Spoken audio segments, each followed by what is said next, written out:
قتل حسین اصل میں مرگ یزید ہے، اسلام زندہ ہوتا ہے ہر کربلا کے بعد۔ اصحاب اہل بیت پر قربان ہماری جان، اصحاب اہل بیت پر قربان ہماری جان، اصحاب اہل بیت پر قربان ہماری جان۔ کیوں نہ ہو رتبہ بڑا اصحاب اہل بیت کا، کیوں نہ ہو رتبہ بڑا اصحاب اہل بیت کا، اے خدائے مصطفیٰ اصحاب اہل بیت کا، اصحاب اہل بیت پر قربان ہماری جان، اصحاب اہل بیت پر قربان ہماری جان۔ فدا کرو گے یا صدیق، فدا کا نفس یا عمر، فدا کا عینی یا عثمان، فدا کا قلبی یا حیدر، جانو فدائے اہل بیت، جانو فدائے اہل بیت، اصحاب اہل بیت پر قربان ہماری جان، اصحاب اہل بیت پر قربان ہماری جان۔ فضل رب سے دو جگہوں میں کامیابی پائے گا، فضل رب سے دو جگہوں میں کامیابی پائے گا۔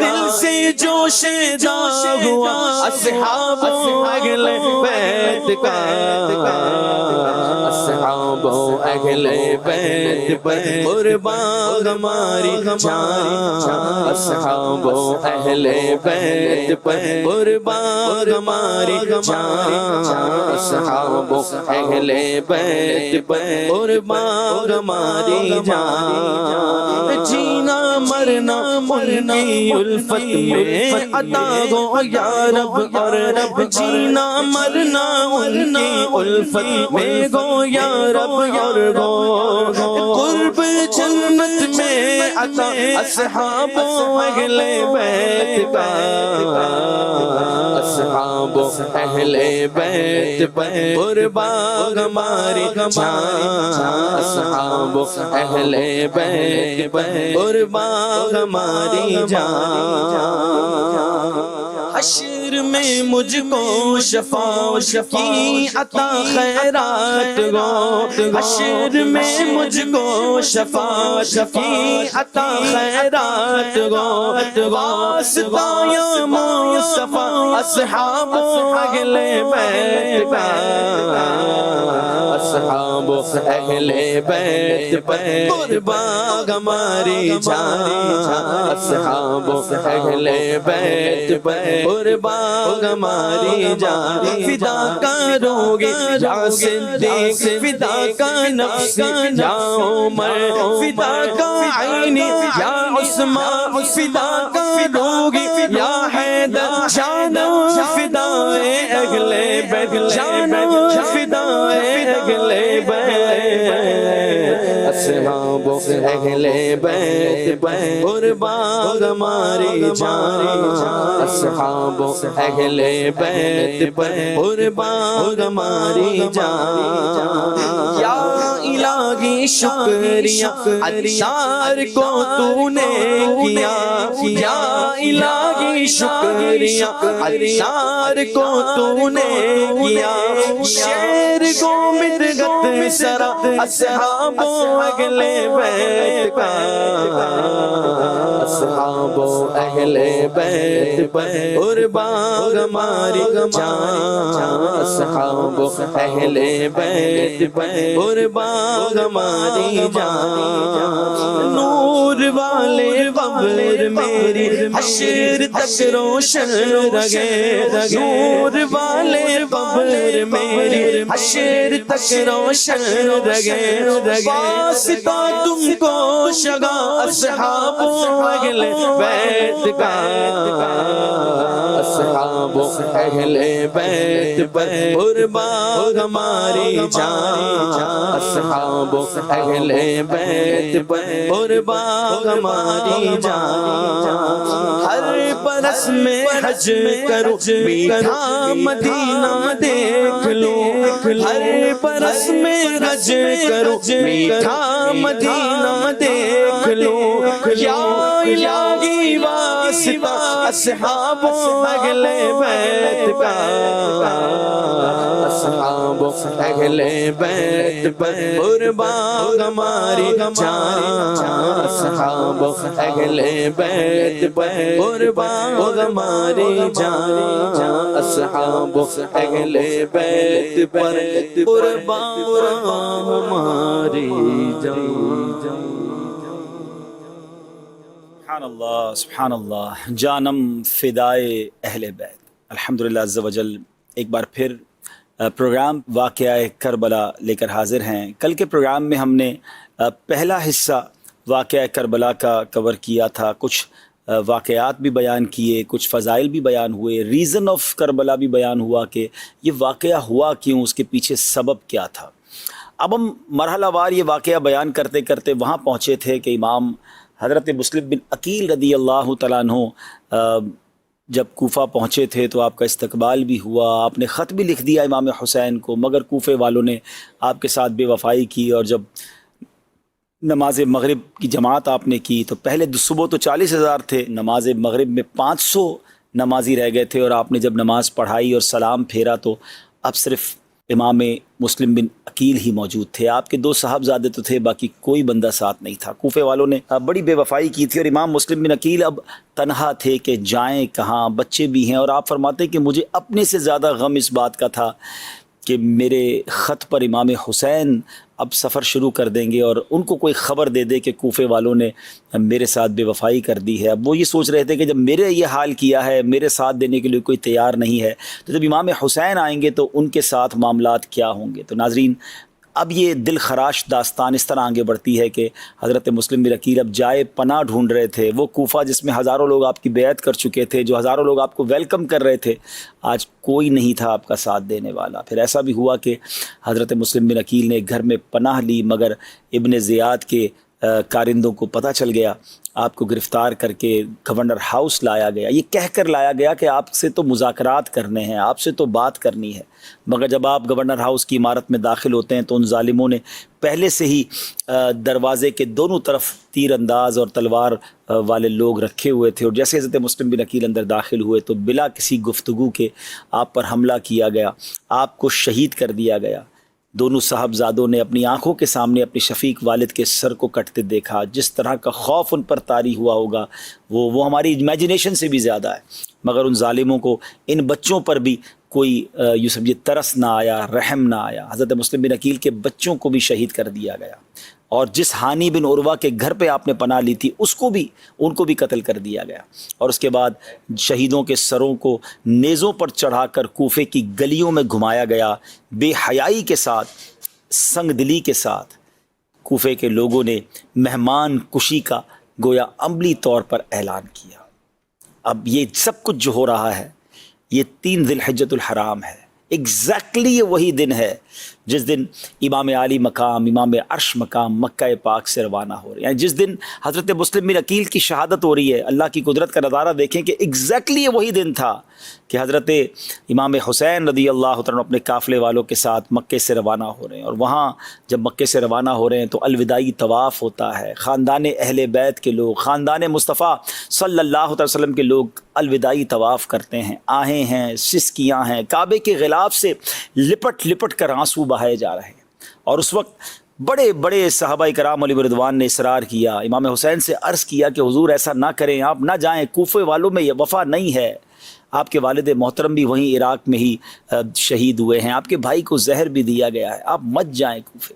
اب اس پہ بڑے بڑے نام ہیں، حضرت ابن عباس، حضرت ابن عمر، حضرت جابر، حضرت ابو سعید خدری اور دوسرے صحابہ کرام رضوان اللہ تعالی علیہ مجمعین نے آپ کو بہت کوشش کی، بہت عرض کیا کہ حضور نہ کریں، آپ مت جائیں، مگر امام حسین کی بھی بات بڑی ویلڈ تھی کہ آپ نے کہا کہ پہلے تو کوفے کے لوگوں نے مجھے خط لکھے ہیں اور ایک دو نہیں سینکڑوں لیٹر آئے ہیں، تو اور وہ چاہتے ہیں کہ وہ میرے ہاتھ میں بیعت کریں، اور پھر میں نے اس بات کو کنفرمیشن کرنے کے لیے امام حضرت مسلم بن عقیل کو بھیجا، وہ وہاں گئے، وہاں ہزاروں لوگوں نے ان کے ہاتھ میں بیعت کر لی ہے، ان کا مکتوب مجھے مل چکا ہے کہ حضرت تشریف لائیے، ایوری تھنگ از کلیئر، سب بہتر ہے، تو پھر میرا نہ جانا کیا ہے؟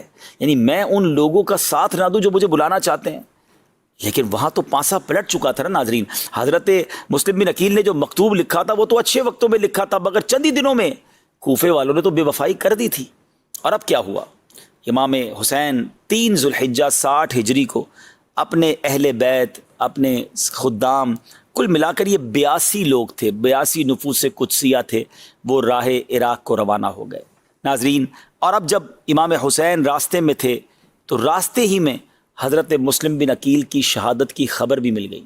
اب یہ کتنا بڑا یوں سمجھے دھچکا تھا کہ جس کو سفیر بنا کر بھیجا تھا، جس کے خط پر ہم جا رہے ہیں، انہی کو شہید کر دیا گیا۔ تھوڑی دیر کے لیے تو قافلہ رک گیا، مگر پھر سب کا مشورہ یہی ہوا کہ ہمیں سفر ترک نہیں کرنا چاہیے، ہمیں جانا چاہیے۔ دراصل تقدیر کا جو لکھا تھا وہ ہونا تھا، آپ کے مقدر میں جو فیصلہ تھا وہ پورا، رب کی وہ جو کہتے ہیں مشیت جو ہے وہ پوری ہونی تھی، تو امام حسین نے وہ سفر اختیار کیا۔ اب جب 2 منزل کوفہ رہ گیا تھا تو ایک یوں سمجھیے کہ گھڑ سوار نے اپنے 1000 گھڑ سواروں کے ساتھ، اپنے 1000 لوگوں کے لشکر کے ساتھ امام حسین کے لشکر کو انٹرسپٹ کیا، روکا، اور ان کا نام تھا حر بن یزید ریاحی، اور اس کے ساتھ 1000 ہتھیار والے سوار بھی تھے۔ تو انہوں نے کہا کہ مجھے ابن زیاد نے بھیجا ہے اور آپ کے لیے کہا ہے کہ آپ کو اپنے ساتھ لے کر جانا ہے۔ تو امام حسین نے کہا کہ میں تو لڑائی کرنے آیا نہیں ہوں، مجھے کس بات کی وجہ سے آپ گرفتار کرنے آئے ہیں؟ میں تو تمہارے خطوط کی وجہ سے آیا ہوں، اور مجھے سینکڑوں خطوط لکھے گئے ہیں کوفہ کے لوگوں کی طرف سے۔ حر کہتا ہے مجھے تو معلوم ہی نہیں آپ کو خط لکھے گئے ہیں، ہمارا اس سے کوئی تعلق نہیں، ہمیں آرڈر ملا ہے، ہم آپ کے پاس آ گئے۔ امام حسین نے کہا ٹھیک ہے۔ امام حسین نے پہلے تو وہ خط دکھائے، کافی سارے خطوط دکھائے، اور پھر کہا کہ اگر پھر بھی تم مجھے نہیں جانے دینا چاہتے یا تم نہیں پسند کرتے ہو کہ میں کوفہ جاؤں تو مجھے راستہ دے دو، میں واپس چلا جاتا ہوں، میں لڑائی کرنے تو آیا نہیں۔ ناظرین یہ بات بڑی سمجھنے والی ہے کہ جس کو فائٹ کرنی ہو، جس کو لڑائی کرنی ہو، وہ بچے لے کے نہیں جاتا ساتھ، وہ فیملی کے لوگ لے کے ساتھ نہیں جاتا، وہ بغیر ہتھیار کے نہیں جایا جاتا۔ تو امام حسین تو آپ سوچیے ان کی ازمپشن کیا تھی، ان کی سوچ کیا تھی کہ وہاں تو ویلکم کیا جائے گا، وہاں تو لوگ بیعت کریں گے، حضرت مسلم بن عقیل کے ہاتھوں میں ہزاروں لوگوں نے بیعت کر لی ہے، تو آپ تو اس خیال سے جا رہے ہیں کہ وہاں جا کے اسلام کی دعوت، نیکی کی دعوت، لوگوں کی اصلاح کی باتیں کرنی ہیں، اور یہاں تو معاملہ ہی کوئی اور تھا۔ لیکن حر کے دل میں اہل بیت کی محبت بھی تھی، وہ بے ادبی نہیں کرنا چاہتا، وہ کہتا حضور میں مجبور ہوں، مجھے حکم ملا ہے، اس لیے مجھے اس پر عمل کرنا ہے۔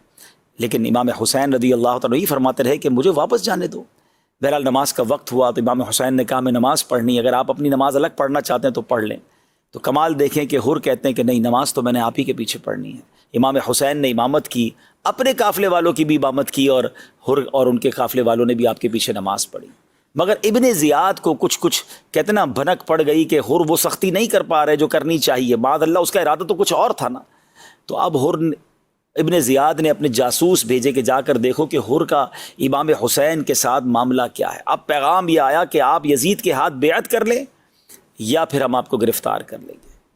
امام حسین فرماتے ہیں کہ مجھے تو بیعت کروانے کے لیے بلایا گیا تھا۔ آپ سوچے تو صحیح کہ کیفیت دل کی کیا ہوگی، مکتوب بھیج کر بلایا گیا، یہ کہہ کر بلایا گیا کہ آپ کے ہاتھ پر بیعت کرنا، اور جب کوفے کے قریب پہنچتے تو کوفے میں داخلہ بھی نہیں مل رہا، اور کہا یہ جا رہا ہے کہ آپ نے یزید کے ہاتھ پہ، اس بدکار کے ہاتھ پہ بیعت کرنی ہے۔ امام حسین نے مدینہ منورہ میں بھی منع کیا تھا، یہاں بھی منع فرما دیا، اور اب جب یہ اطلاع پہنچی ابن زیاد کو کہ وہ بیعت کرنے کے لیے تیار نہیں ہے، تو اس بدبخت نے ایک اور لشکر بھیجا، اور اس لشکر کا سپہ سالار ابن سعد کو بنا کر بھیجا۔ اور ابن سعد جب نہیں چاہتا تھا کہ میں معاذ اللہ امام حسین کے شہادت یا ان کے قتل کا بوجھ اپنے سر پہ، وہ بڑی پس و پیش سے کام لیتا رہا، کہا سوچو تو صحیح کہ کس کے خلاف لڑائی ہو رہی ہے، یہ تو نواسہ رسول ہے، وہ نہیں چاہتا تھا کہ یہ گناہ اس سے ہو۔ مگر اب لالچ، آپ کو یاد رہے کہ ابن سعد اس وقت رے کا گورنر تھا، رے جو آج کل ایران کا شہر تہران ہے، تو اس کو یہ کہا گیا کہ ٹھیک ہے اگر تم نے لڑائی نہیں لڑنی، تم نے گرفتار نہیں کرنا، یا تم نے ان کے ساتھ مقابلہ نہیں کرنا، تو گورنر چھوڑ دو۔ ایک طرف دنیا کی گورنری ہے، ایک طرف دنیا کا مال ہے، اور دوسری طرف اسے یہ احساس بھی ہے کہ میں کتنی بڑی غلطی کرتے جا رہا ہوں۔ یہاں میں ایک اور بات بتاتا چلوں ناظرین کہ جب شیطان دل پر قبضہ کرتا ہے تو انسان سے کیسے کیسے گناہ کرواتا ہے۔ آپ کو معلوم ہے ابن سعد کون تھا؟ یہ کوئی اور نہیں، حضرت سعد بن ابی وقاص کا بیٹا۔ جی جناب، یہ وہی حضرت سعد بن ابی وقاص رضی اللہ تعالیٰ عنہ جو قطعی جنتی ہیں، اور ان کا مرتبہ اللہ اکبر۔ دیکھیں، اور صحابہ جب نبی پاک سے گفتگو کرتے، عرض و معروض کرتے تو کہتے فدا کا امی و ابی یا رسول اللہ، حضور ہمارے ماں باپ آپ پر قربان۔ مگر غزوہ احد کا موقع ہے، حضرت سعد تیر چلا رہے، آپ کو تیر بہت زبردست چلانے آتے تھے، تو نبی پاک ان کے پیچھے سے انہیں تیر پکڑاتے جاتے تھے اور فرماتے تھے اے سعد تیر چلاؤ، تجھ پر میرے ماں باپ قربان۔ یعنی نبی پاک جس صحابی کے بارے میں یہ فرمایا اس کا مرتبہ کیا ہوگا۔ مگر انہی کے بیٹا جب شیطان دل پر قبضہ کرے، لالچ دل پر قبضہ کرے تو کیا کچھ نہیں کروا بیٹھتی۔ ایک بات پھر سمجھنی ہے کہ بیٹے کی خطا کی وجہ سے، بیٹے کے بدبخت ہونے کی وجہ سے کبھی بھی باپ کو برا بھلا نہیں کہا جائے گا۔ یہ بات ہمیشہ آپ یاد رکھیں، یہ اللہ تعالیٰ کی مشیت ہے۔ کبھی کسی ولی کے یہاں ڈاکو پیدا ہو جاتا ہے اور کسی ڈاکو کے یہاں ولی بھی پیدا ہو سکتا ہے، تو ہمیں کبھی یقیناً والد تو کوشش ہی کر سکتا ہے نا، مگر ہدایت اللہ کی طرف سے، جس کے نصیب میں بدبختی لکھی ہے بدبختی آ جاتی ہے۔ تو بہرحال ذرا غور کیجئے ناظرین، 22,000 کا لشکر جمع ہو گیا، اور یہ ایسا لشکر ہے، یہ عجیب و غریب، دنیا نے کبھی ایسا منظر نہیں دیکھا ہوگا کہ 82 لوگوں کے مقابلے کے لیے 22,000 کا لشکر بھیجا جائے۔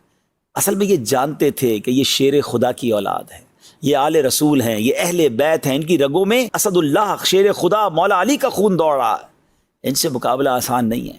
22,000 کا لشکر ہے، اور ان ظالموں نے ایک اور کام کیا ناظرین کہ وہاں فرات نہر قریب ہی تھی، ادھر پانی بند کر دیا، خاندان نبوت کے لوگوں کو پانی بھی نہیں پینے دیا گیا ہے۔ اور آپ یعنی ذرا سوچے کہ پانی قریب ہو اور پانی نہ پینے دیا جائے، یہ بات بہت زیادہ جلدی سمجھ سکتا ہے جو کبھی 1-2 دن فاقے سے رہا ہو۔ 3 دن کے بھوکے پیاسے ہیں، جس میں خواتین بھی ہیں، بچے بھی ہیں، تاکہ ان کے اندر نکاحت آ جائے، ان کی جو قوت ہے وہ تھوڑی ویک ہو جائے، ان سے لڑائی کرنا آسان ہو جائے۔ بہرحال ناظرین، یہ 3 دن بھی گزر گئے، اور اس کے بعد امام حسین رضی اللہ تعالیٰ عنہ نے جس مقام کے بارے میں معلوم کیا کہ یہ مقام کون سا ہے، تو بتایا گیا کہ یہ تو کربلا کا مقام ہے۔ یہ محرم کی اب 2 تاریخ ہو چکی تھی، تو امام حسین واقف تھے کہ آپ کی شہادت کا مقام کربلا ہی ہے، جہاں اہل بیت کو راہ حق میں اپنے خون کی ندیاں بہانی ہوں گی۔ اب اس دن امام حسین کو نبی پاک علیہ الصلوۃ والسلام کی زیارت نصیب ہوتی ہے، اور پیارے آقا علیہ الصلوۃ والسلام نے آپ کو شہادت کی خبر بھی دی، اور آپ کے سینہ مبارک پر اپنا دست اقدس رکھ کر دعا فرمائی، اللہم اعط الحسین صبرا و اجرا۔ عجیب وقت ہے ناظرین، سلطان الدارین کے نور نظر کو صدہا تمناؤں سے مہمان بنا کر بلایا گیا، عرضیوں اور درخواستوں کی لائن لگا دی گئی، اور جب اہل کوفہ راتوں کو اپنے مکانوں میں امام کی آمد کی تشریف آوری کے خواب دیکھتے تھے، جماعتیں مدتوں تک صبح سے شام ان کے انتظار میں کھڑی رہیں، لیکن جب وہ کریم مہمان اپنے کرم سے ان کی زمین میں تشریف لاتے ہیں تو کوفیوں کا لشکر انہیں ان کا سامنا کرتا ہے، نہ شہر میں داخل ہونے دیتا ہے، نہ وطن واپس جانے دیتا ہے۔ اللہ اکبر۔ اب میرے پیارے اسلامی بھائیوں، امام حسین رضی اللہ تعالیٰ عنہ اور ان کے جو ساتھی ہیں وہ 3 دن کے بھوکے پیاسے ہیں۔ اب یہاں میں ایک اور بات ناظرین آپ کے سامنے رکھنا چاہتا ہوں۔ ابھی آپ نے سنا کہ ابن سعد صحابی رسول کا بیٹا ہے، مگر سامنے گورنری کا لالچ ہے۔ یہ یزیدیوں نے، یہ ابن زیاد کے لشکر والوں نے اتنا بڑا ظلم کر کیسے لیا؟ آپ کو معلوم ہے امام حسین نے جب یہ مقابلہ ہوا نا، تو اس وقت امام حسین نے باقاعدہ خطبہ دیا۔ جی ہاں، جب 10 محرم کا دن آ گیا تو امام حسین نے جب دیکھا کہ اب یہ مان نہیں رہے، تو امام حسین نے اپنے اس خیموں کے گرد جہاں خواتین تھی خندق کھدوائی اور آگ جلوا دی، تاکہ خیمے کے لوگ جو ہے وہ سیکیور رہیں، عورتوں پر اور بچوں پر حملہ نہ ہو جائے۔ اب امام حسین نے جمعہ کی صبح فجر کی نماز ادا کی، آخری نماز گویا با جماعت ادا کی، بڑی رکت انگیز دعائیں ہوئیں، اور اس کے بعد امام صاحب خیمے سے باہر تشریف لائے۔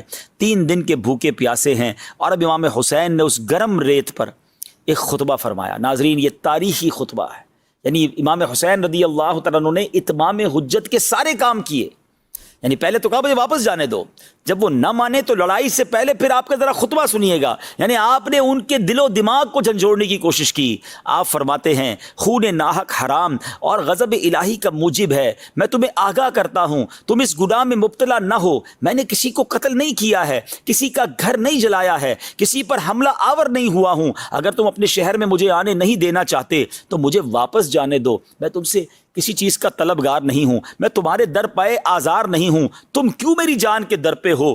تم کس طرح میرے خون کے الزام سے بری ہو سکتے ہو؟ روز محشر تمہارے پاس میرے خون کا کیا جواب ہوگا؟ اپنا انجام سوچو، اپنی عاقبت پر نظر ڈالو، سوچو تو صحیح میں کون ہوں؟ میں بارگاہ رسالت میں نبی پاک علیہ الصلوۃ والسلام کا منظور نظر ہوں، سوچو میں وہی ہوں کہ جن کی محبت کو نبی پاک علیہ الصلوۃ والسلام نے اپنی محبت قرار دیا۔ میرے فضائل تمہیں خوب معلوم ہیں، میرے حق میں بہت ساری حدیثیں وارد ہوئی ہیں، آپ انہیں ڈرا رہے ہیں، انہیں سمجھا رہے ہیں، آپ اتمام حجت کر رہے ہیں۔ آپ کو پتہ ہے ان ظالموں کی طرف سے جواب کیا آیا؟ کہتے ہیں ہمیں آپ کے فضائل معلوم ہیں، معاملہ یہ زیر بحث نہیں، ہم آپ جنگ کے لیے کسی کو میدان میں بھیجیں اور بحث کو ختم کریں۔ اللہ اکبر، کتنے سخت دل تھے، کتنی سخاوت قلبی تھی ان کے اندر۔ امام حسین نے کہا کہ میں تو حجتیں ختم کرنا چاہتا ہوں تاکہ اس جنگ کو دفع کرنے میں میری کوئی تدبیر باقی نہ رہ جائے، اور جب تم مجبور کرتے ہو تو مجبوری اور ناچاری میں مجھے تلوار اٹھانی پڑے۔ ابھی گفتگو ہو رہی تھی تو اب دیکھیں ان بدبختوں کی بدبختی، اور جس کو کہتے ہیں نا کیسا کالا دل تھا، بات ہی اثر نہیں کر رہی تھی۔ تو ایک سوار تھا جس کا نام مالک بن عروہ تھا، اس نے دیکھا کہ حضرت امام حسین کے خیموں کے گرد آگ جلی ہوئی ہے، تو اس بدبخت نے کیا کہا کہ اے امام تم نے وہاں کی آگ سے پہلے یہیں آگ لگا لی ہے۔ استغفر اللہ۔ امام حسین نے بڑے جلال میں کہا کذبت یا عدو اللہ، اے دشمن خدا تو کاذب ہے، تجھے گمان ہے کہ میں دوزخ میں جاؤں گا۔ یعنی وہ معاذ اللہ امام حسین کو یہ طعنہ دے رہا ہے کہ وہاں کی آگ سے پہلے آپ نے یہاں آگ جلا لی۔ حضرت امام کو اس قدر تکلیف ہوئی، آپ کے ایک ساتھی نے کہا کہ میں اس کا سر قلم کر دوں، آپ نے فرمایا نہیں، میں نہیں چاہتا کہ آج کی لڑائی ہماری طرف سے شروع ہو، کوئی یہ نہ کہے کہ ہم نے تلوار پہلے اٹھائی۔ بہرحال امام حسین نے دعا کی اللہ کی بارگاہ میں کہ اے اللہ عذاب نار سے پہلے اس گستاخ کو دنیا میں آگ کے عذاب میں گرفتار کر۔ اب کیا ہوا کہ وہی شخص جو یہ بات کہہ کر گیا تھا، اس کے گھوڑے کا پاؤں ایک سوراخ میں گیا، وہ گھوڑے سے گرا اور سیدھا خندق میں جا کر گر پڑا، اسی آگ میں جا کر خود جل گیا۔ یعنی امام حسین کی دعا یا دعائے ضرر کیسے قبول ہوتی، سارے یزیدی دیکھ رہے ہیں۔ ایک شخص معاذ اللہ جب حضرت امام نے کہا نا کہ جب اس کی آگ میں چلا گیا تو آپ نے فرمایا اللہ تیرا شکر ہے کہ تو نے اہل بیت کے بدخواہ کو سزا دی۔ تو ایک بدبخت کہتا ہے کہ آپ کو نبی پاک سے کیا نسبت ہے؟ ذرا سوچئے ناظرین، گستاخیاں یہ سب دیکھتے ہوئے بھی امام حسین کو بڑی تکلیف ہوئی، تو آپ نے فرمایا کہ یا اللہ اس بد زبان کو فوری عذاب میں گرفتار کر۔ اس کو فوراً حاجت پیش آئی، گھوڑے سے اتر کے بھاگا، جہاں حاجت کرنے گیا وہاں ایک بچھو نے اسے ڈنک مارا، زہر پھیلا، اسی گندگی میں لت پت ہو کر مر گیا۔ یہ ساری چیزیں آنن فانن اسی وقت ہو رہی ہیں ناظرین۔ اللہ اکبر۔ ایک شخص نے ایک اور بدبخت آ کر کہتا ہے کہ اے امام دیکھو دریائے فرات کیسی موجیں مار رہا ہے، تمہیں پھر بھی پانی نہیں ملے گا۔ اللہ اکبر، اور تم پیاسے ہلاک ہو جاؤ گے۔ امام حسین نے دعا کی اللہم امتہ عطشانا، یا رب اس کو پیاسا مار۔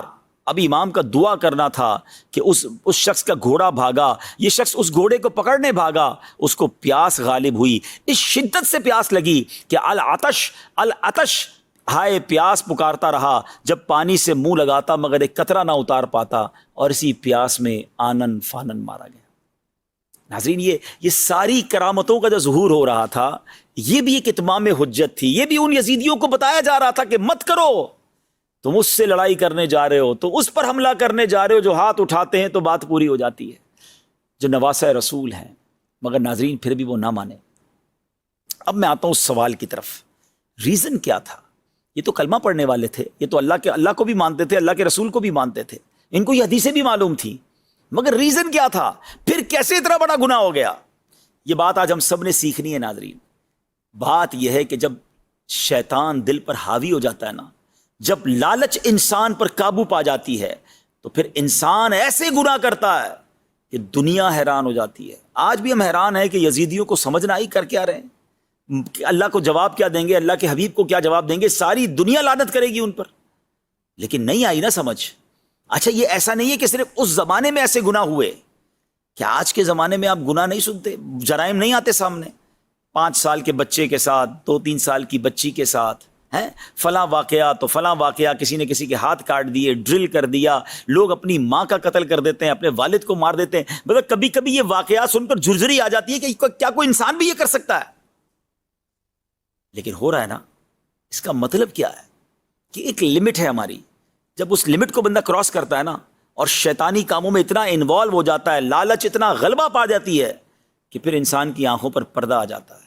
پھر وہ گناہ کرتا ہے، وہ جرم کرتا ہے جو رہتی دنیا حیران ہو جاتی ہے کہ کوئی کیا انسان بھی اتنا سخت دل ہو سکتا ہے. آئیے میں آپ کو ایک حدیث سناتا ہوں، بات ذرا اور کلیئر ہو جائے گی. پیارے آقا مدینے والے مصطفیٰ صلی اللہ تعالی وسلم فرماتے ہیں، اور یہ ترمذی کی حدیث ہے، 2 بھوکے بھیڑیے بکریوں میں چھوڑ دیے جائیں، وہ اتنا نقصان نہیں پہنچاتے جتنا کہ مال و مرتبے کا لالچ انسان کے دین کو نقصان پہنچاتا ہے. اب سوچیں 2 بھوکے بھیڑیے ہوں، بکریوں میں چھوڑ دیں، چیر پھاڑ کر رکھ دیں گے نا. وہ اتنی چیر پھاڑ نہیں کرتے جتنا ہمارا دین برباد ہو سکتا ہے اگر دل میں لالچ ہے، مال کی، دنیا کی، مرتبے کی. آج کس کو نہیں ہے لالچ؟ یہ مال ہی کی لالچ میں تو ملاوٹ ہو رہی ہے نا، دوائیوں میں ملاوٹ. بندے کو یہ احساس نہیں کہ بندہ مر جائے گا دوائی کھا کر، کہتا مر جائے مجھے پیسے چاہیے. مگر یہ پیسے کدھر جائیں گے، کدھر لے جاؤ گے؟ جو ملاوٹ کر کے، ظلم کر کے، ڈکیتیاں ڈال کر، چوری کر کے بیچارہ بندہ تنخواہ لے کے نکلتا ہے، لوگ اس کی تنخواہ چھین کے چلے جاتے، پتہ نہیں کہ وہ پورا مہینہ کتنی بددعائیں دے گا، اس کا حال کیسے گزرے گا. یہ پیسے کیا کرو گے، کیسے کھاؤ گے ان پیسوں کو؟ یہ ظلم کرنے والا نہیں سوچتا جو زمینوں پر قبضہ کر لیتے ہیں، کسی کا مال دبا لیتے ہیں، کسی کا جناب کسی کی چیز ہتھیا لیتے ہیں اور کہتے ہیں میرا کوئی کچھ نہیں بگاڑ سکتا. تمہاری بھول ہے. ہاں یہ یزید بھی یہی کہتا تھا نا. کتنے سال اقتدار ملا اسے؟ 3 سال کچھ مہینے، پھر برباد، ایسی گندی موت مارا گیا. ساری دنیا اسے قیامت تک لعنت کر رہی ہے. تو یہ کیا ہے؟ یہ لالچ اور یہ حرام کی چیزیں کام نہیں آتی. خدا را ڈریے اس چیز سے اور اپنے آپ پر سیٹسفائی نہ رہیں کہ میں بڑا نیک، میں بڑا پارسا. ارے بھائی یہ بری صحبتیں، یہ گناہوں کی عادتیں، یہ چھوٹے چھوٹے ہی گناہ بندے کو بڑے گناہ کی طرف لے جاتے ہیں. یہ دل کالا ہوتا جاتا ہے. ایک اور آپ روایت سنیے کہ حضرت سیدنا حسن بصری سے روایت ہے کہ حب الدنیا رأس کل خطیئۃ، یعنی دنیا کی محبت ہر برائی کی جڑ ہے. یہ شراب ہے نا، شراب، یہ ام الخبائث سے کہا گیا. یہ ایک شراب بندہ پیے، پھر اس کو نہ ماں کا پتہ نہ بہن کا پتہ. بڑے بڑے گناہ لوگ شراب پی کے کر جاتے ہیں. اب تو پتہ نہیں طرح طرح کے نشے آ گئے. نوجوان لڑکے یونیورسٹیوں میں لڑکے لڑکیاں جو ہے وہ شراب پی رہی ہیں اور وہ پی رہے ہیں اور پتہ نہیں نشے کر رہے ہیں اور کوئی روکنے والا نہیں ہے. اور وہ سمجھتے ہیں کہ کچھ نہیں ہوتا، تھوڑا سا ہی ہے دوائی. اب تو نئی نئی باتیں شروع ہو گئی جناب. یہ تو ایک طرح سے جڑی بوٹی ہے، یہ تو جناب تھوڑی سی میڈیسن ہے. کس نے کہہ دیا یہ نشہ ہے؟ ارے جناب اسی سے تو لوگ آگے بڑھتے بڑھتے پھر ہمیں گندی نالیوں پہ گرے ہوئے نظر آتے ہیں، اپنا جسم بیچتے ہوئے نظر آتے ہیں، اپنے بڑے بڑے گناہ کرتے نظر آتے ہیں. اب تو کیا کچھ انٹرنیٹ پر ڈارک ویب سائٹ اور پتہ نہیں کیا کیا ہم سن رہے ہیں. یہ سب کیا ہو رہا ہے؟ یہ سب شیطان نے ان کے دل مٹھی میں لیے ہوئے ہیں. ان سے وہ جرائم کروا رہے ہیں جو ہمارے تصور بھی نہیں ہم کر سکتے. ہم زبان سے اس کو بیان بھی نہیں کر سکتے. ہم کہتے ہیں یزیدیوں نے کیا، یقیناً بہت غلط کیا، برباد ہو گئے وہ لوگ، ہو بھی چکے اور آئندہ بھی ہوں گے. مگر آج کون سا کام ٹھیک ہو رہا ہے؟ آج بھی تو یزیدی طریقے پر لائف گزر رہی ہے، آج بھی تو شیطان کی باتیں مانی جا رہی ہیں. خدا را اپنے آپ کو بچائیے، اچھی صحبتیں اپنائیے، صحابہ اور اہل بیت کی محبت کی باتیں کیجیے. آج ہمیں اپنے صحابہ، اپنے اہل بیت بزرگوں سے، اللہ والوں سے دور کرنے کی سازش کی جا رہی ہے. طرح طرح کے لوگ آ گئے جناب دین کی انٹرپریٹیشن کرنے، اور وہ چاہتے ہیں کہ کسی طرح ہماری اساس ہی ختم ہو جائے، ہمارا لنک ختم ہو جائے. پہلے صحابہ وہ اصل میں اللہ رسول کے خلاف بات کر نہیں پاتے، تو وہ کہتے ہیں صحابہ کے خلاف بات کرو، اولیاء کے خلاف بات کرو، اہل بیت کے خلاف بات کرو، تاکہ یہ لوگ ان سے محبت نہ کریں اور آخرکار پھر اللہ رسول کو بھی چھوڑ دیں گے. یہ ہم سے ہمارا دین چھڑوانے آئے ہیں، یہ کسی ایجنڈے پر آئے. سمجھیں بات کو، ان سازشوں کو سمجھیں. اور میرے اعلیٰ حضرت امام اہل سنت نے تو 100 سال پہلے سمجھا دیا تھا کہ سونا جنگل، رات اندھیری، چھائی بدلی کالی ہے، سونے والوں جاگتے رہیے، چوروں کی رکھوالی ہے. یہ رکھوالی کرنے والے ہی چور ہیں. آنکھ سے کاجل صاف چرا لیں یا وہ چور بلا کے ہیں، تیری گٹھڑی تاکی ہے اور تو نے نیند نکالی. بہرحال اللہ کرے کہ ہم سمجھ جائیں اور ان بری صحبتوں سے بچیں، اور یزیدیوں نے یہ جو بڑا جرم کیا اس کی وجہ کو سمجھیں. یہ کلمہ پڑھنے والے، مسلمان کہلانے والے تھے، مگر پیسے کے لالچ نے، اقتدار کے لالچ نے، ہوس دنیا کی لالچ نے ان سے وہ کروا دیا جو عقل بھی کام نہیں کرتی. ہم بھی کبھی زندگی میں کوئی ایسا گناہ نہ کر جائیں، کوئی ایسی خطا نہ کر جائیں کہ نہ ہم منہ دکھانے جیسے رہیں، نہ ہمارے گھر والے منہ دکھانے جیسے رہیں، نہ ہمارا خاندان منہ دکھانے جیسا رہے. پوری امت کی بدنامی ہوتی ہے بعض اوقات کبھی ایسا کام کوئی کر جاتا ہے. تو اپنے آپ کو بچائیں، توبہ کرتے رہیں. اے اللہ ہمیں نفس و شیطان کے واروں سے بچا، ساری زندگی حسینی طریقے پر زندگی گزارنے کی توفیق عطا فرما. امام حسین کا خطبہ بھی مکمل ہو گیا ناظرین، مگر وہ ظالم نہ مانے اور اب انہوں نے کہا کہ کسی کو لڑائی کے لیے بھیجا جائے. مگر اب ایک عجب واقعہ ہوتا ہے کہ آس پاس کے گاؤں کے لوگوں کو پتہ چل گیا تھا کہ اہل بیت کے لوگ آئے ہیں. تو انہوں نے کہا کہ حضور آپ پہلے نہیں جائیں گے میدان میں، پہلے ہم اپنی جانیں قربان کریں. کتابوں میں آتا ہے کہ 50 کے قریب لوگ جو ہیں وہ پہلے باری باری جاتے رہے مقابلہ کرنے اور وہ شہید ہوتے چلے گئے. اور اس کے بعد ایسی بہت سارے واقعات ہیں، مگر ایک واقعہ میں چاہتا ہوں کہ مختصراً آپ کو سناؤں کہ اس پورے معاملے میں ایک عجیب اور یوں سمجھیے کہ حسینی دولہا بھی ہے کہ جس کا واقعہ بھی بڑا کمال کا ہے. ان کا نام تھا سیدنا وہب بن عبداللہ کلبی رحمۃ اللہ تعالی علیہ. وہ آتے ہیں کہ وہ ایک بڑے خوبرو نوجوان تھے اور ابھی ان کی شادی جو ہے وہ بالکل 17 روز ہی ہوئے تھے. ماں بیوہ تھی اور جب ماں اس کربلا جہاں یہ واقعہ ہو رہا تھا کربلا کا مارکا اس کے قریب ہی ان کا گاؤں تھا. ان کی ماں رونے لگی. بیٹا کہتا ہے ماں میں تو آپ کی بڑی خدمت کرتا ہوں، کیا میرے سے کوئی گستاخی ہو گئی ہے؟ تو ماں کہتی نہیں بیٹا گستاخی تو نہیں ہوئی، مگر قریب ہی مجھے پتہ چلا ہے کہ نبی پاک علیہ الصلوۃ والسلام کے جگر کے ٹکڑے، نواسہ رسول، بی بی فاطمہ کی آنکھوں کے تارے، امام حسین ان کے قافلے والوں کے ساتھ موجود ہیں، یزیدی لشکر سامنے ہے اور ان کا امتحان جاری ہے. بیٹا میرا سب کچھ تو ہی ہے، میں نے ساری زندگی کی امیدیں تجھی سے وابستہ کی ہیں، مگر بیٹا آج وقت آیا ہے، میں چاہتی ہوں کہ میرا بیٹا جو ہے وہ امام حسین کے قدموں پر قربان ہو جائے. بیٹا جا کر ان کا ساتھ دے دے اور جنت کے یوں سمجھے خزانوں کو حاصل کر لے. مگر بیٹا مجھے یہ بھی لگتا ہے کہ تیری تو ابھی نئی نئی شادی ہوئی ہے. سبحان اللہ. بیٹا بھی کیسا کہتا ہے ماں یہ تم نے کیسے سوچ لیا کہ میں اپنی زندگی اور اپنی جوانی کا خیال کروں گا؟ اس سے بڑی میرے لیے کیا سعادت ہوگی کہ میری جان اہل بیت کے قدموں پر قربان ہو جائے. مگر ماں مجھے تھوڑا سا موقع دے دے، میری زوجہ نئی میری بیوی بنی ہے اور میں چاہتا ہوں کہ اس سے کچھ باتیں کر لوں. تو ماں کہتی بیٹا تو اس کی طرف جائے گا، اس کی باتیں سنے گا، عورت تو ناقص العقل ہوتی ہے، وہ شاید تیرے ارادے کو چینج کر دے. تو ماں سے کیا کہتا ہے وہ بیٹا؟ کہتا ہے ماں جو اب دل میں اہل بیت کی محبت جاگی ہے نا، اب وہ پہاڑ تو ہل سکتا ہے، میری نیت یا میری جو قوت ارادہ ہے اب وہ نہیں ہل سکتا، کوئی نہیں ہلا سکتا. اپنی بیوی کے پاس جاتا ہے اور جا کر کہتا ہے کہ اے میری زوجہ نئی شادی ضرور ہوئی ہے، ہم نے بڑے عہد و پیما کیے ہیں کہ زندگی ساتھ گزاریں گے، زندگی کے خوشگوار دن دیکھیں گے، مگر وقت آ گیا ہے قربانی کا. ہمارے گاؤں کے قریب ہی کربلا کے میدان میں امام حسین اپنے لشکر کے ساتھ اپنے قافلے کے ساتھ موجود ہیں اور سامنے یزیدیوں نے ظلم کی آندھیاں بہائی ہوئی ہیں. یہ کیسے ہو سکتا ہے کہ ہم تو زندگی کے مزے اڑائیں اور ہمارے قریب امام حسین اپنے گھر والوں کے ساتھ شہید ہو جائیں؟ تو میں نے ارادہ کیا ہے کہ اس سے پہلے کہ امام حسین اور ان کے قافلے والوں کے لیے کوئی تلوار اٹھے، میں جاؤں اور اپنی جان ان کے قدموں پہ پہلے میں قربان کروں. تو تم بس اپنی زندگی گزار لینا اور مجھے اجازت دے دو. بیوی بھی بڑی فرما بردار ہے، کہتی ابھی تو شادی ہوئی ہے اور ابھی سے آپ نے حوروں کے پاس جانے کا ارادہ کر لیا ہے. میں نے تو سنا ہے کہ شہید ہوتے ہی وہ فوراً جنت میں پہنچ جاتے ہیں. تو ایک وعدہ کیجئے کہ آپ جب وہاں پہنچ جائیں تو میرے لیے بھی ایسی کوئی صورت بنائیے گا کہ میں بھی آپ کے قدموں میں جنت میں حاضر ہو جاؤں.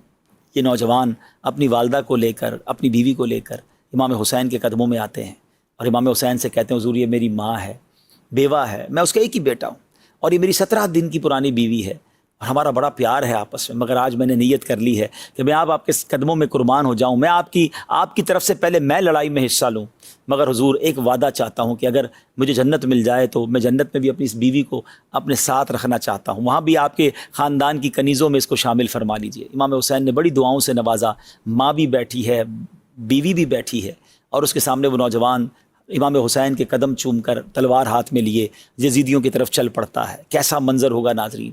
اور اس نوجوان نے جو کمال شجاعت دکھائی، نہ جانے کتنے یزیدیوں کو واصل جہنم کیا اور آخرکار لڑتے وہ نوجوان شہید ہوا. ان یزیدیوں نے اس کا جو سر ہے وہ اچھال دیا امام حسین کے لشکر کی طرف. بیوی نے اپنی گود میں لیا، اپنے شوہر کے ماتھے کو چوما اور تھوڑی دیر بعد دیکھا گیا تو اس زوجہ کی بھی روح جو ہے اپنے شوہر پر قربان ہو چکی تھی.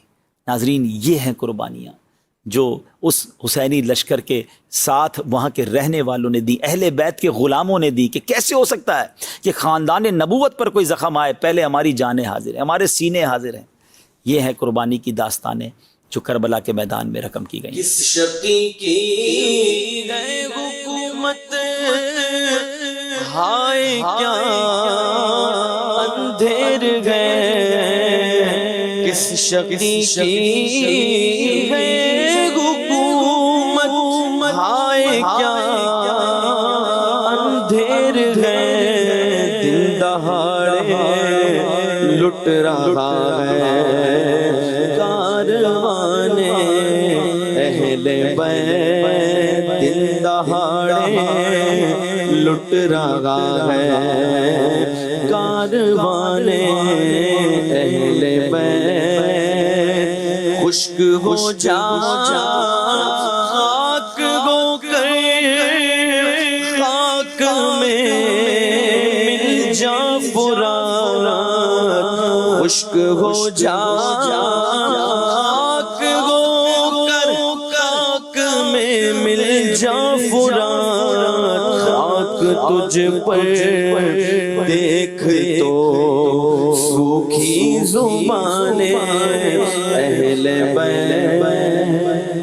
اب یہ جب سارا معاملہ ہو رہا تھا اور اہل بیت کے نوجوان جنگ میں سامنے آتے، اس سے پہلے غلامان اہل بیت قربانیاں دے رہے تھے، اب وہاں ایک عجب معاملہ ہوا۔ وہ شخص جس نے سب سے پہلے امام حسین کے قافلے کو انٹرسیپٹ کیا تھا، کوفہ نہیں جانے دیا تھا، 1000 گھڑ سواروں کے ساتھ جا کر اس نے یوں سمجھیے کہ روکا تھا، وہ کون تھا؟ حر بن یزید۔ اچھا حر نے کیا کیا کہ حر نے جب یہ سارا منظر دیکھا نا تو حر کی کیفیت بدلنے لگی، اور حر بڑا بے چین تھا، مضطرب تھا، وہ جانتا تھا یہ نواسہ رسول ہے، وہ بیان بھی سن چکے تھے، وہ تقریر بھی سنی تھی انہوں نے۔ تو حر جو ہے وہ بڑی بے چینی کے ساتھ ابن سعد کے پاس جاتا ہے، کہتا ہے اے ابن سعد، تم سوچو نواسہ رسول سے جنگ کرو گے تو نبی پاک کو کیا جواب دو گے؟ عمر بن سعد کے پاس جواب تو کوئی تھا نہیں، وہ وہاں سے ہٹ کر پھر میدان میں چلے جاتے، بدن کانپ رہا تھا، پریشان تھے۔ تو حضرت حر کے بھائی تھے مصعب بن یزید، انہوں نے کہا کہ تم تو بڑے سپہ سالار، بڑے بہادر، بڑے جرنیل، بڑی بڑی جنگیں لڑی ہیں، سامنے چھوٹا سا لشکر ہے، تمہارا حال کیا ہو گیا ہے؟ اتنے گھبرا کیوں گئے ہوتے، ڈر کیوں رہے ہو؟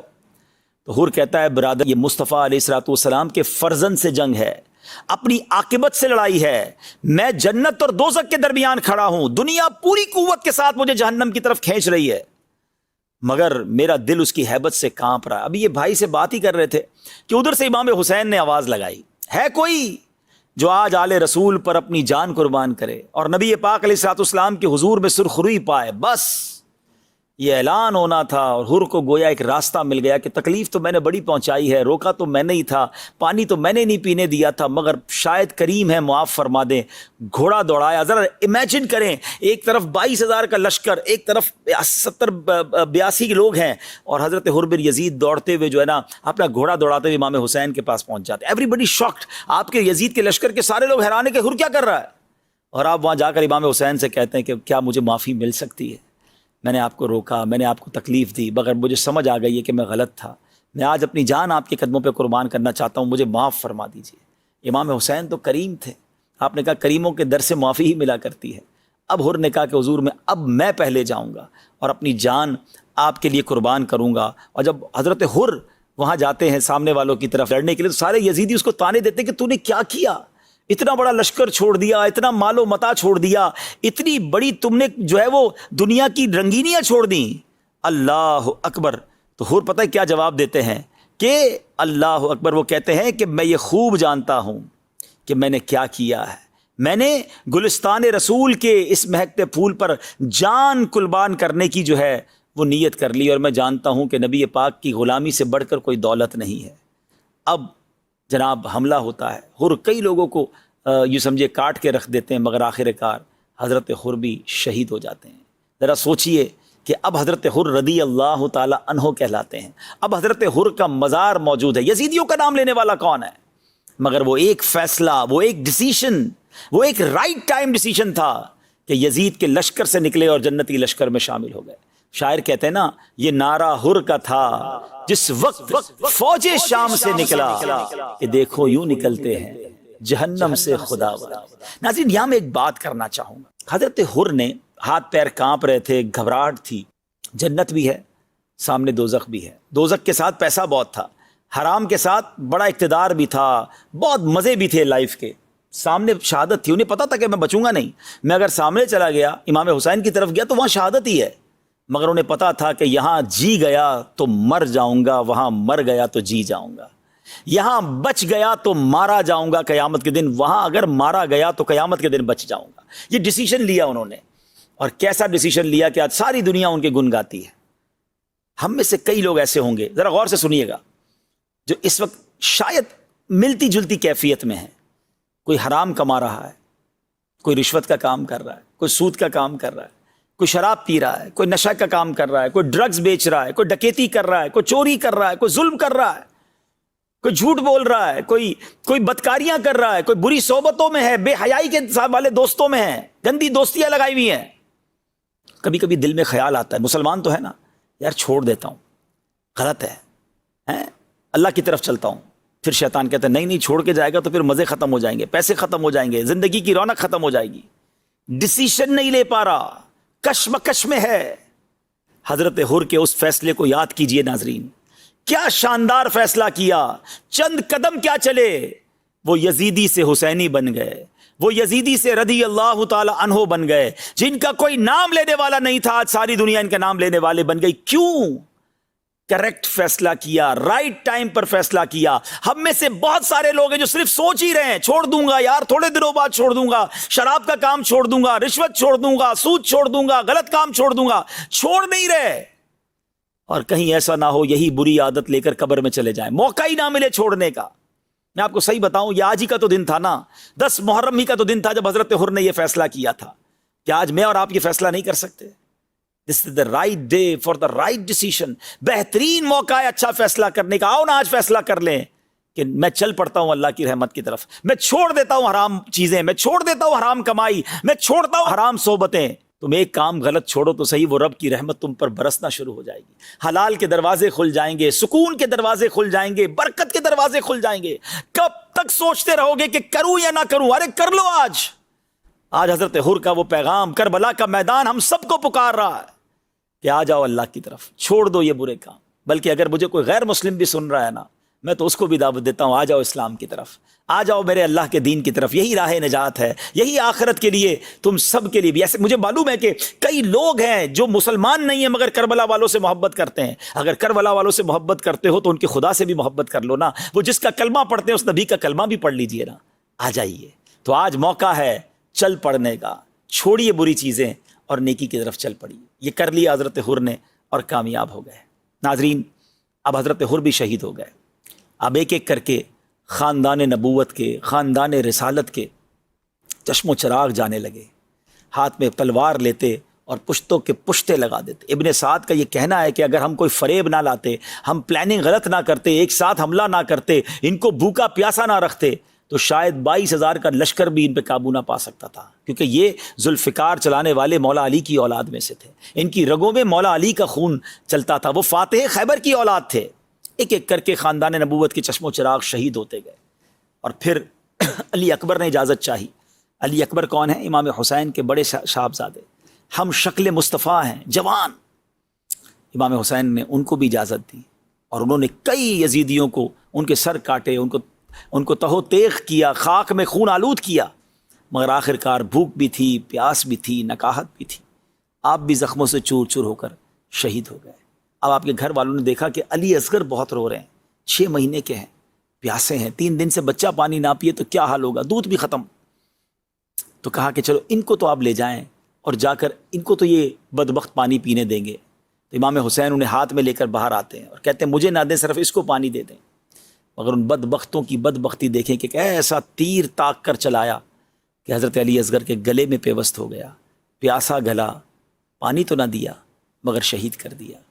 امام حسین جب واپس آنے لگے نا تو خاندان کے لوگ سمجھے کہ پانی مل گیا، جبھی تو پرسکون لیٹے ہیں ہاتھ میں ہیں، جبھی تو لگتا ہے کہ ہل بھی نہیں رہے، رو بھی نہیں رہے، تو لگتا ہے پانی مل گیا ہے. تو گھر والوں نے پوچھا کہ کیا پانی مل گیا؟ تو امام حسین فرماتے ہیں کہ جام کوثر پینے، کوثر سے سیراب ہونے نانا جان کے پاس علی اصغر روانہ ہو گئے. آئے ہائے ہائے، آپ سوچیں یہ کیسا ظلم ہے. اور اب اس کے بعد امام حسین کی باری تھی. 10 محرم ہی کا دن تھا. امام حسین اب اس قافلے میں آخری بچتے ہیں عابد بیمار کے بعد، کیونکہ حضرت عابد بیمار تو بیمار تھے. حضرت امام زین العابدین مولا حضرت امام حسین اب ذوالفقار تلوار لے کر جاتے ہیں اور بہت سارے یزیدیوں کو خاک و خوب میں نہلا دیتے ہیں. جس طرف رخ کرتے ہیں لشکر کا لشکر تہو تیغ ہو جاتا ہے، مگر آخر کار آپ بھی پیاسے تھے، کئی دنوں کے پیاسے تھے، زخموں سے چور چور ہو کر آپ بھی شہید ہو جاتے ہیں۔ ان ظالموں کو اس پر بھی بس نہیں ہوتی، آپ کا سر انور تن سے جدا کر کے وہ ظالم نیزے پر اٹھاتے ہیں، مگر ناظرین جب ان کا سر انور نیزے پر اٹھایا جاتا ہے تو اس وقت بھی آپ کا سر انور تلاوت قرآن کر رہا ہوتا ہے۔ اللہ اکبر۔ امام حسین نے کربلا کے میدان میں آپ کے قافلے والوں نے نمازیں بھی ادا کی، اور نیزے پر جو سر انور نے تلاوت کی، یہ سب ہمارے لیے میسج ہے۔ عبادت ہو تو ایسی ہو، تلاوت ہو تو ایسی ہو، سر شبیر تو نیزے پہ بھی قرآن سناتا ہے۔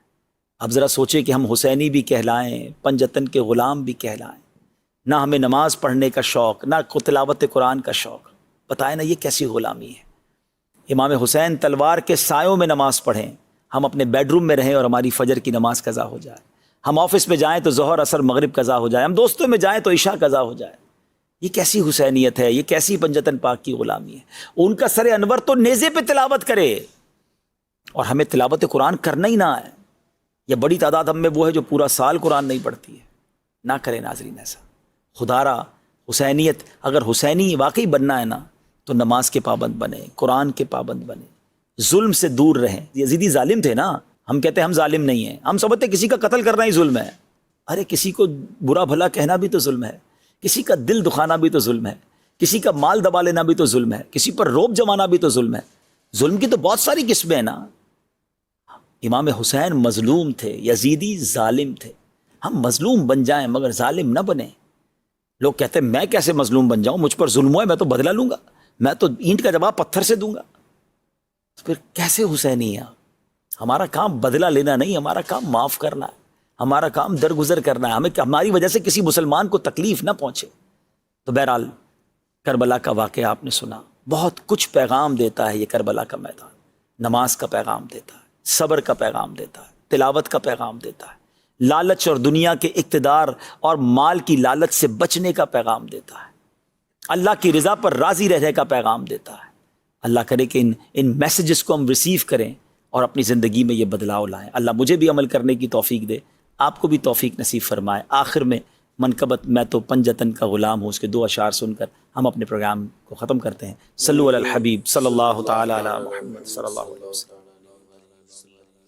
میں تو پنجتن کا غلام ہوں، میں تو پنجتن کا غلام ہوں، میں تو پنجتن کا غلام ہوں، میں غلام خیر الانام ہوں، میں تو پنجتن کا غلام ہوں، میں تو پنجتن کا غلام ہوں، میں تو پنجتن کا غلام ہوں۔